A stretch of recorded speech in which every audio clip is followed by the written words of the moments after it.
Chapter 84 That the celestial bodies make no impression on our intellects. From the things set forth earlier it is immediately evident that celestial bodies cannot be causes of events which go on in the understanding. Indeed, we have already shown that the order of divine providence requires the lower things to be ruled and moved by the higher ones. But the understanding surpasses all bodies in the order of nature, as is also clear from what we have said before. So, it is impossible for celestial bodies to act directly on the intellect. Therefore, they cannot be the direct cause of things that pertain to understanding. Again, no body acts except through motion, as is proved in Physics 8. But things that are immovable are not caused by motion, for nothing is caused by the motion of an agent, unless the agent moves a passive subject during the motion. So, things that are utterly apart from motion cannot be caused by the celestial bodies. But things that are in the area of understanding are entirely apart from motion, properly speaking, as is evident from the Philosopher, in Physics 7.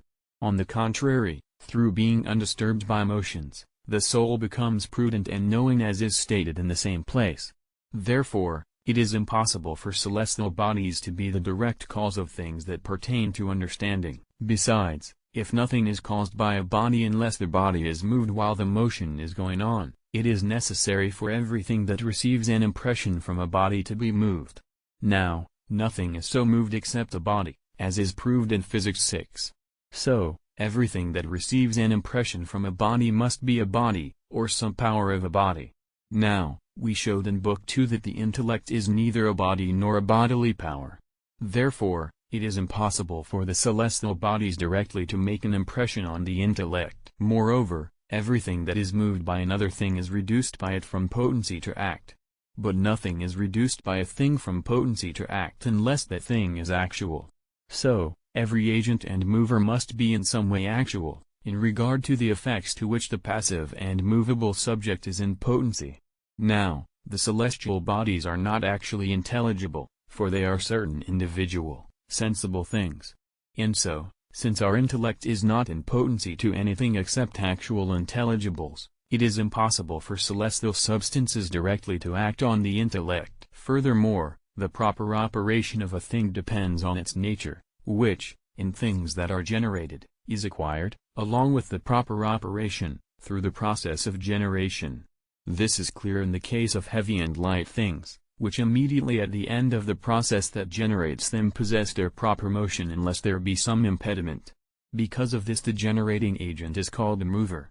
So, that which in regard to the beginning of its nature is not subject to the actions of celestial bodies cannot be subject to them in regard to its operation. Now, man's intellectual nature is not caused by any corporeal principles, but is of completely extrinsic origin, as we proved above. Therefore, the operation of the intellect does not come directly under the celestial bodies. Again, effects caused by celestial motions are subject to time, which is the measure of the first celestial motion. And so, events that abstract from time entirely are not subject to celestial motions. But the intellect in its operation does abstract from time, as it does also from place. In fact, it considers the universal which is abstracted from the here and now. Therefore, intellectual operation is not subject to celestial motions. Besides, nothing acts beyond the capacity of its species. But the act of understanding transcends the species and form of every sort of bodily agent, since every corporeal form is material and individuated, whereas the act of understanding is specified by its object which is universal and immaterial. As a consequence, no body can understand through its corporeal form. Still less, then, can any body cause understanding in another being. Moreover, a being cannot be subject to its inferiors by the same part whereby it is united to its superiors. But our soul is united to the intellectual substances, which are superior to the celestial bodies in the order of nature, by virtue of the part which is the understanding. In fact, our soul cannot understand unless it receives intellectual light from those substances. Therefore, it is impossible for intellectual operation directly to be subject to the celestial motions. Furthermore, our confidence in this view will be increased if we consider the statements of the philosophers on the point. As a matter of fact, the ancient natural philosophers, like Democritus, Empedocles, and those of similar persuasion, claimed that understanding does not differ from sense perception, as is evident from Metaphysics 4 and from Book 3 of On the Soul. And so, the conclusion was made that, since sensation is a bodily power depending on changes in bodies, the same thing is also true of understanding. For this reason, they said that intellectual operation results from the motion of the celestial bodies, because change in lower bodies results from change in the higher bodies. According to a passage in Homer, so understanding in gods and in earthly men is like the daylight which the Father of men and gods brings down. The reference is to the sun, or, better, to Jupiter, whom they called the highest god, understanding him to be the whole heavens, as is clear from Augustine in his City of God. Next came the opinion of the Stoics, who said that intellectual knowledge is caused by the fact that the images of bodies are impressed on our minds, as a sort of mirror or as a page receives the letters imprinted on it without its doing anything, as Boethius reports in Book 5 of the Consolation. According to their view, it followed that intellectual notions are impressed on us chiefly by an impression from the celestial bodies. Hence, the Stoics were the ones who especially asserted that the life of man is directed by a fatal necessity. However, this theory appeared false, as time went on, as Boethius says in the same place, for the understanding combines and separates, compares the highest things with the lowest, and knows universals and simple forms that are not found in bodies. So, it is obvious that the understanding is not simply receptive of bodily images, but has a power higher than bodies, since external sensation which is only receptive of bodily images does not encompass the actions mentioned above. Now, all the philosophers who followed distinguished understanding from sense perception and attributed the cause of our knowledge not to bodies, but to immaterial things.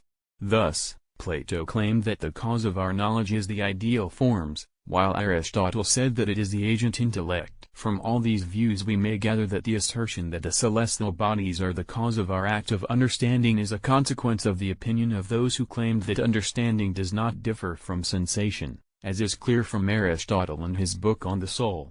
Now, it has been shown that this opinion is false. So, it is also obvious that the opinion which asserts that celestial bodies are directly the cause of our act of understanding is false. Hence, sacred scripture also ascribes the cause of our understanding, not to any body but to God. Where is God, who made me, who gives songs in the night, who teaches us more than the beasts of the earth, and instructs us more than the fowls of the air?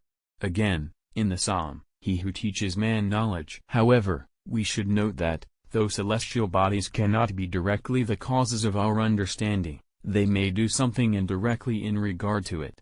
For, although the understanding is not a corporeal power, the operation of understanding cannot be accomplished in us without the operation of corporeal powers, that is, the imagination, the power of memory, and the cogitative power, as is evident from preceding explanations.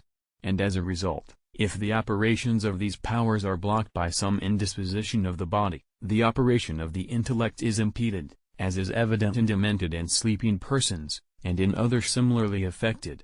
And that is why even the good disposition of the human body makes one able to understand well, for, as a result of this, the aforesaid powers are in a stronger condition. Thus it is stated in Book 2 of On the Soul that we observe that men with soft flesh are well endowed mentally. Now, the condition of the human body does come under the influence of celestial motions. In fact, Augustine says, in the City of God 5, that it is not utterly absurd to say that certain influences of the stars are able to produce differences in bodies only. And Damascene says, in Book 2, that different planets establish in us diverse temperaments, habits and dispositions. So, the celestial bodies work indirectly on the good condition of understanding. Thus, just as physicians may judge the goodness of an intellect from the condition of its body, as from a proximate disposition, so also may an astronomer judge from the celestial motions, as the remote cause of such dispositions. In this way, then, it is possible that there is some truth in what Ptolemy says in his Antiloquium, when, at the time of a man's birth, Mercury is in conjunction with Saturn and is itself in a strong condition, it gives inwardly to things the goodness of understanding.